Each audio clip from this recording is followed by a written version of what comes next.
Welcome to the verse-by-verse study of the book of Proverbs. We shall finish up chapter 12 today, beginning in verse 14. From the fruit of their lips, people are filled with good things, and the work of their hands brings them reward. Here, rather than having that traditional but that we see in most Proverbs, we have and conjunction, meaning these two statements, rather than comparing each other, are complementing each other. Here the verse is telling us that both our words and our actions, when they come from the fruit of our heart, guided by God's wisdom, there's always a promised reward. Next, we'll see the theme that's repeated throughout Proverbs, starting in verse 15. Let's take a look. The way of the fools seem right to them, but the wise listen to the advice, meaning God's wisdom. Someone that chooses to be prideful and hard-hearted towards others and reject God's wisdom is often referred to as a fool, as we have here in the book of Jeremiah. Listen, you foolish and senseless people, with eyes that do not see and ears that do not hear. This is where we get this adage from this verse, which says, there is none so blind as those who refuse to see. Here the word fool means having a closed heart and therefore a closed mind. The only viewpoint that matters to them is their own. They are what's called self-righteous, meaning that only they can define right. To them, there are no moral absolutes. There's no third-party moral absolutes. Right and wrong is always relative to their ever-changing, whatever suits their interest. Any behavior can be rationalized as long as it seems right to them, emotionally seems right to them, as opposed to the wise that listen and lean on God's wisdom for truth and for the defining of right and wrong. Fools show their annoyance or anger at once, but the prudent overlook an insult. Again, fools live by emotion. Everything is personal. Therefore, they're easily annoyed and become angry.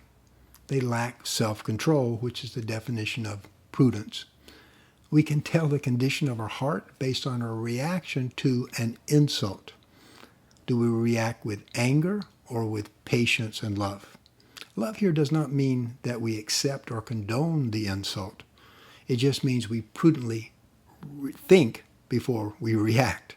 We allow God's wisdom and understanding to control our response. We do not react with, say, road rage or to send that harsh email or text until we allow time to pass and wisdom, not emotion, to rule. An honest witness tells the truth, but a false witness tells lies. The point here is that a sustainable, successful society depends on truth. A false witness can result in an innocent man being found guilty, or a guilty man being set free. False testimony leads to harmful fraud, defamation, corruption, and eventually cynicism, as we see noted in the next verse. The words of the reckless pierce like swords, but the tongue of the wise bring healing.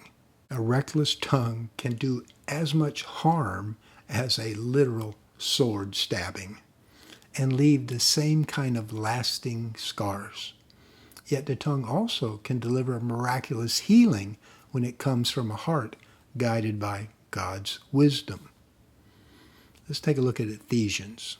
Do not let any unwholesome talk come out of your mouths, but only what is helpful for building others up according to their needs, that it may benefit those who listen.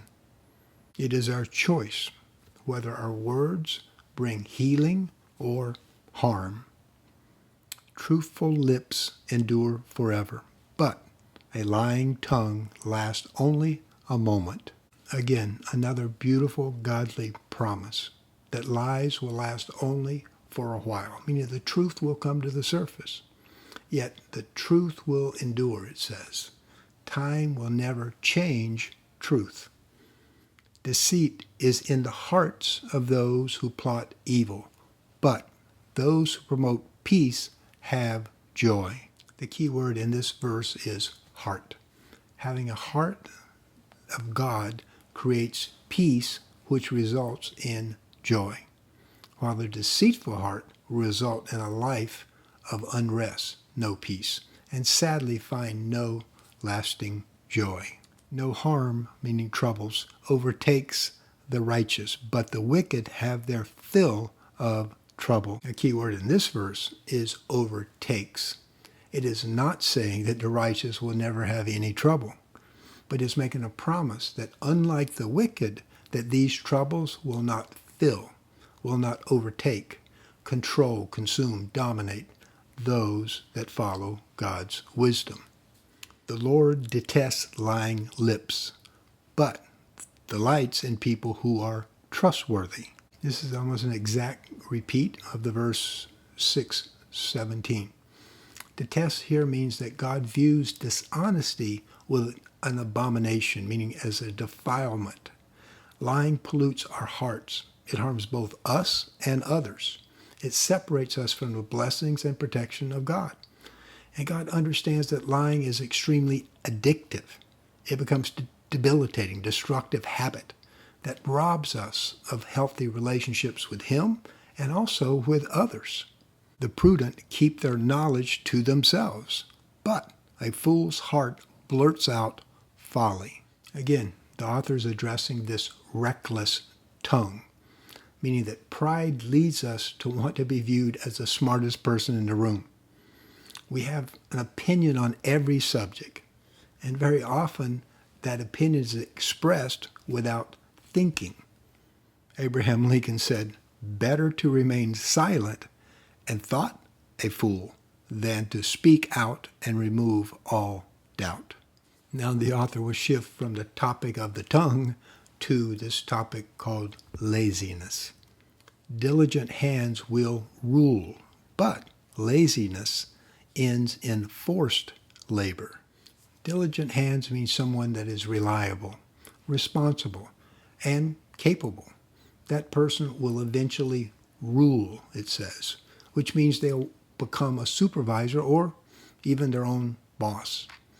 As opposed to the undependable, the lazy, they will remain a day labor, always working for someone else. It's like in the military, you have two folks beginning day one as privates. One is dependable and therefore diligent, and therefore he advances in, or she advances in rank. And they begin to give orders. They begin to rule. While the lazy private remains a private, always taking orders for someone else. Anxiety, meaning worry, weighs down the heart, but a kind word cheers it up. We all understand that worry, anxiety weighs us down. It drains us of hope and joy. Anxiety is mostly rooted in the unrest and fear about something we foresee in the future. And if you're a non-Christian, that future is indeed uncertain. But the person of God should always have certainty in the future that gives us peace, because a loving God is always in the middle of our present and, more importantly, our future. Rather than having anxiety, we should have that sense of peace, which flows from the Spirit of God, as does the kindness and the encouragement from that same heart that we can share with others. The righteous choose their friends carefully, but the way of the wicked leads them astray. The wisdom here is saying that the righteous, those that choose to follow God, should be careful how they select their friends. Why? Because of this word friend. It means someone that we place our trust in, someone that we get advice from, someone we get encouragement from. God's wisdom is telling us we need to be careful in whom we place that trust, because as it states in 1 Corinthians, bad company corrupts good character. God understands that we humans are influenced and even changed by the people that we hang with, the people that we trust, the people we invest in. Next, the lazy do not catch any game, but the diligent feed on the riches of the hunt. The author is telling us that God's wisdom says that unlike the lazy, the diligent will never go hungry. Lastly, we have verse 28. In the way of the righteous there is life. Along that path is immortality. The chapter ends with this beautiful promise. For those that choose to follow the way of God's wisdom, there is abundant life, both in the present and in the eternal future. That closes chapter 12. We shall begin chapter 13 next week. Until then, may God bless you and your family with both grace and peace. Aloha.